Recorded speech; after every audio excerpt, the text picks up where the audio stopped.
Ya, ini masih 3-0, 4 bahkan di sini.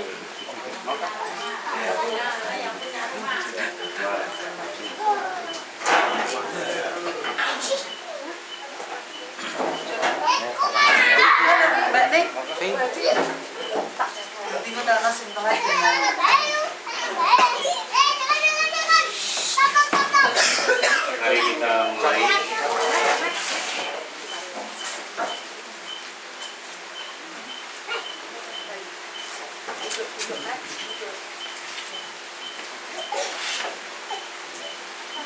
Nomor 322 puji syukur lagu pembukaan. Saudara 1, 2, 3. Saudara, mari semua hadaplah altar Tuhan kita.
Alangkah berlimpah-limpah kebaikan-Mu ya Tuhan, yang telah melakukan di hadapan manusia bagi orang yang berlindung padamu.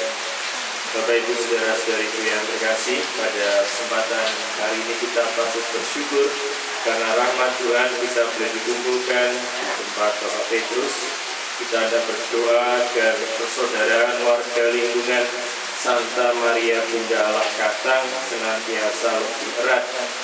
Kita juga mendoakan seluruh warga lingkungan Santa Maria Bunda Allah yang telah meninggal dalam nama Yesus Kristus.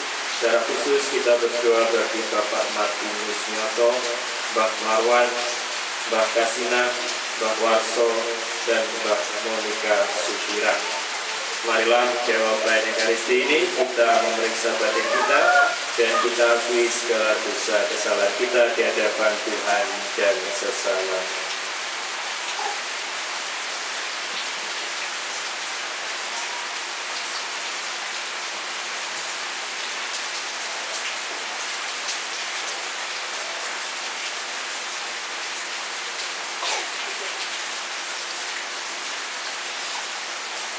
Tuhan Yesus Kristus, Engkau memanggil kami supaya berbuat yang benar.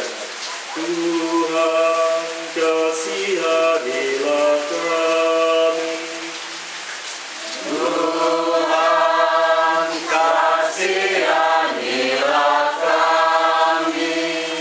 Engkau menanggung dosa kami, supaya kami bebas dari kekuasaan dosa dan dapat hidup menurut kehendak Allah. Kristus, kasihanilah kami. Kristus, kasihanilah bagi kami supaya kami selamat dan mengikuti jejaknya. Tuhan, kasihanilah kami. Tuhan, kasihanilah kami. Semoga Allah yang Maha Kuasa mengasihi kita, mengampuni dosa kita, dan mengantar kita ke hidup yang kekal. Amin. Marilah berdoa. Allah Bapa sumber kedamaian, setiap orang Kau kenal namanya. Semoga kami mengalami pemeliharaan-Mu yang penuh kasih sayang, dan perkenankanlah kami memasuki kedamaian Yesus Kristus Putra-Mu, Tuhan dan pengantara kami, yang hidup dan berkuasa bersama Dikau dalam persatuan Roh Kudus, Allah sepanjang segala masa. Amin. Dengarkan sabda Tuhan.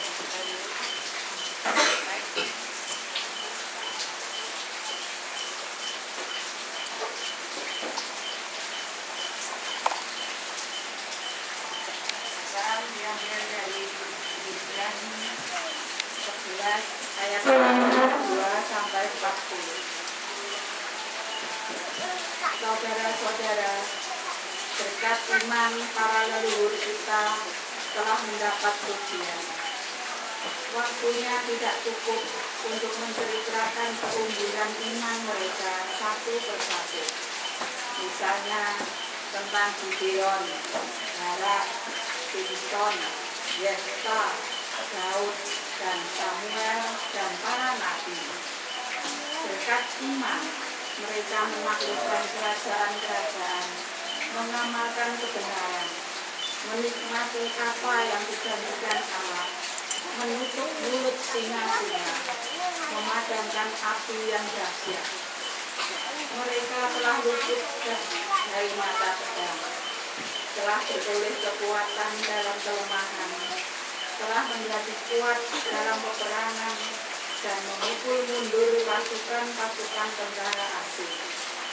Ibu-ibu menerima kembali anak-anaknya yang telah mati, karena mereka disantikan. Orang-orang lain membiarkan dirinya disiksa dan tidak mau menerima pembebasan, supaya mereka beroleh kebangkitan yang lebih baik. Ada pula yang diejek dan didera, bahkan yang digelenggu dan dipenjarakan. Mereka dilempari, digergaji, dibunuh dengan pedang. Mereka mengembara dengan berpakaian kulit domba dan kulit kambing, sambil menderita kekurangan, kesesakan, dan siksaan. Dunia ini tidak layak bagi mereka. Mereka mengembara di padang gurun dan di pegunungan, dalam gua-gua dan celah-celah gunung. Dan mereka semua tidak memperoleh apa yang dijanjikan itu. Sekalipun mereka telah mendapat pujian berkat iman. Sebab Allah menyediakan sesuatu yang lebih baik bagi kita. Tanpa kita, mereka tidak dapat sampai kepada kesempurnaan. Demikianlah sabda Tuhan. Syukur pada Allah. 365.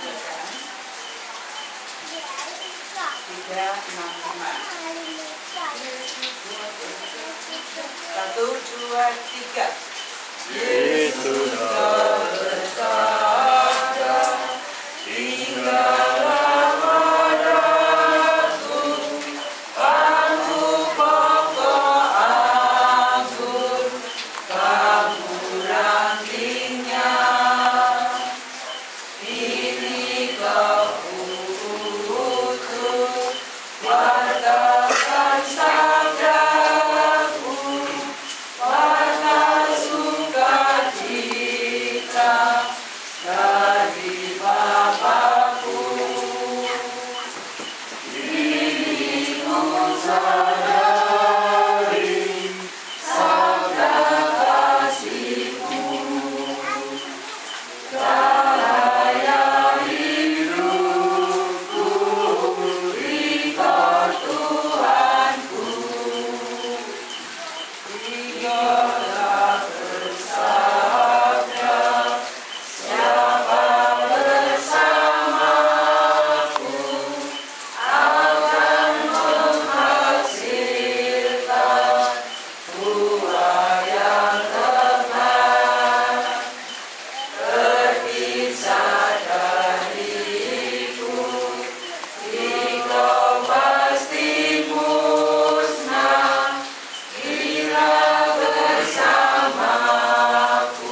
Haleluya, haleluya, haleluya. Haleluya, haleluya, haleluya. Seorang nabi besar telah muncul di tengah kita, dan Allah mengunjungi umatnya. Haleluya, haleluya, haleluya. Tuhan bersamamu.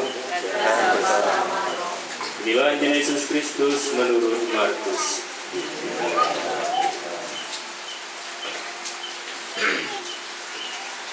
Yesus dan para muridnya sampai di seberang danau di daerah orang Gerasa.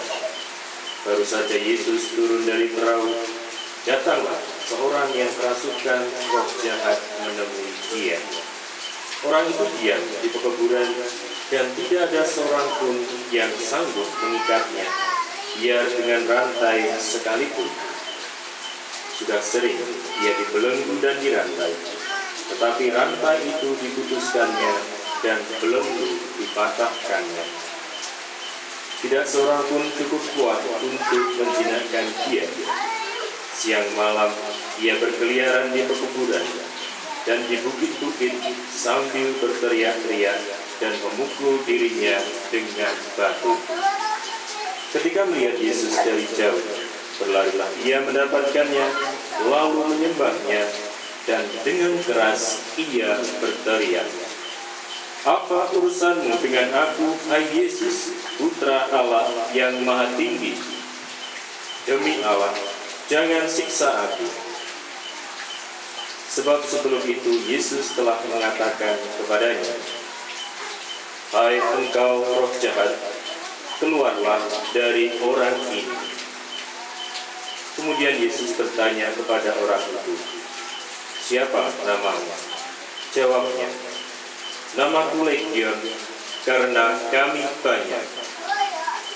Ia mohon dengan sangat kepada Yesus, jangan sampai mereka diusir keluar dari daerah itu. Adalah di sana, di lereng bukit, sejumlah besar babi sedang mencari makan. Lalu roh-roh itu minta kepada Yesus, katanya, "Suruhlah kami pindah ke dalam babi-babi itu, biarlah kami memasuki mereka." Yesus mengabulkan permintaan itu. Lalu keluarlah roh-roh jahat dan memasuki babi-babi itu.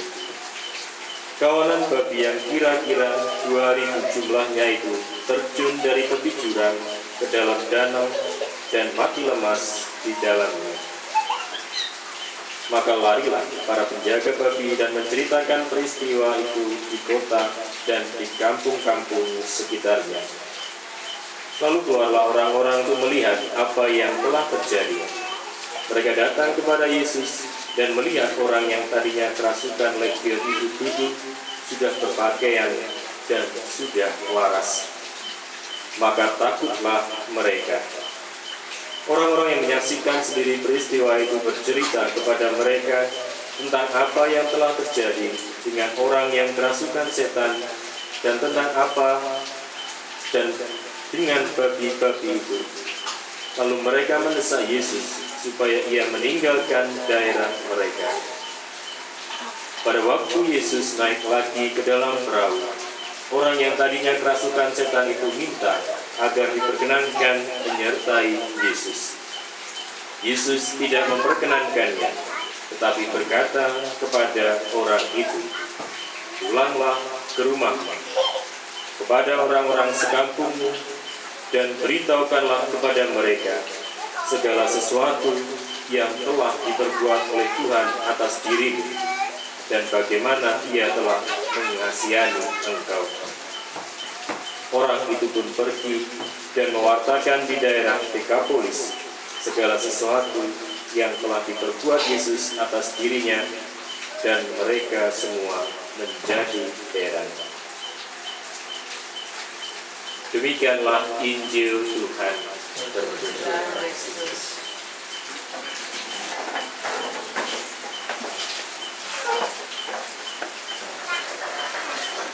Bapak Ibu saudara-saudariku yang terkasih,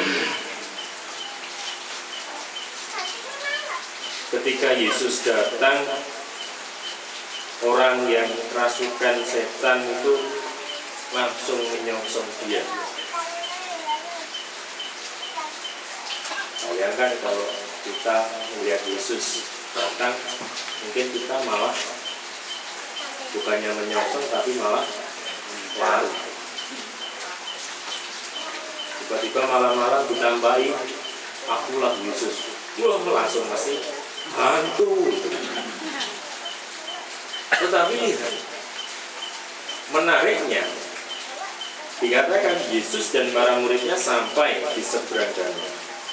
Baru saja Yesus turun dari perahu, datanglah seorang yang kerasukan setan, roh jahat menemui dia. Tidak nunggu Yesus menghampiri, tetapi justru Yesus yang dijemput, disambut. Ini roh jahat ya yang jatuh, bukan orang baik.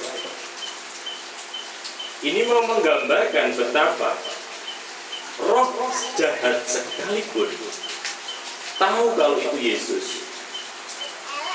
Walaupun dari jauh dia langsung mengenal. Ini bertentangan dengan kita yang seringkali justru tidak mendekatkan diri pada Yesus, justru malah menjauhkan diri dari Yesus. Gambaran ini sebenarnya menarik, saudara-saudari yang terkasih.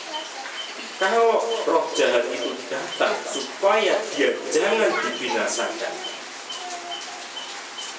dia menyatakan legion, yang artinya banyak jumlahnya. Maka dikatakan itu mereka memasuki 2000 babi.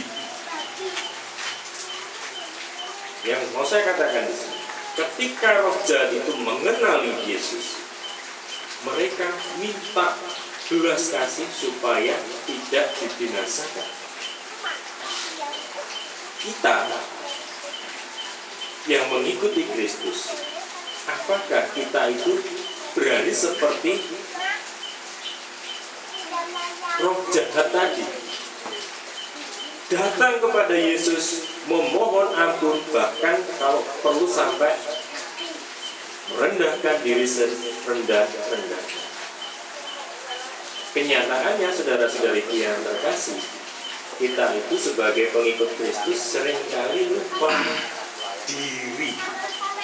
Rupanya bagaimana? Nyombonge awake dhewe.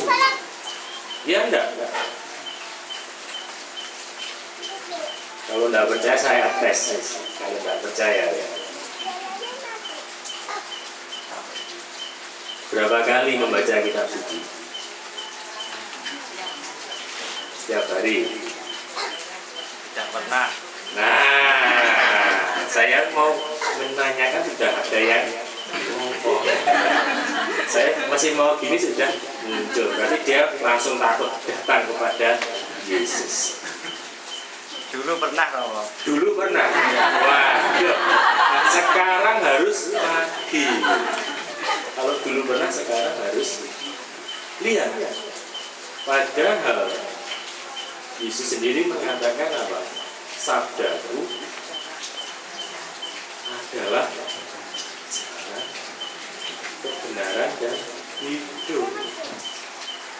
Yesus memang jalan, kebenaran, dan hidup.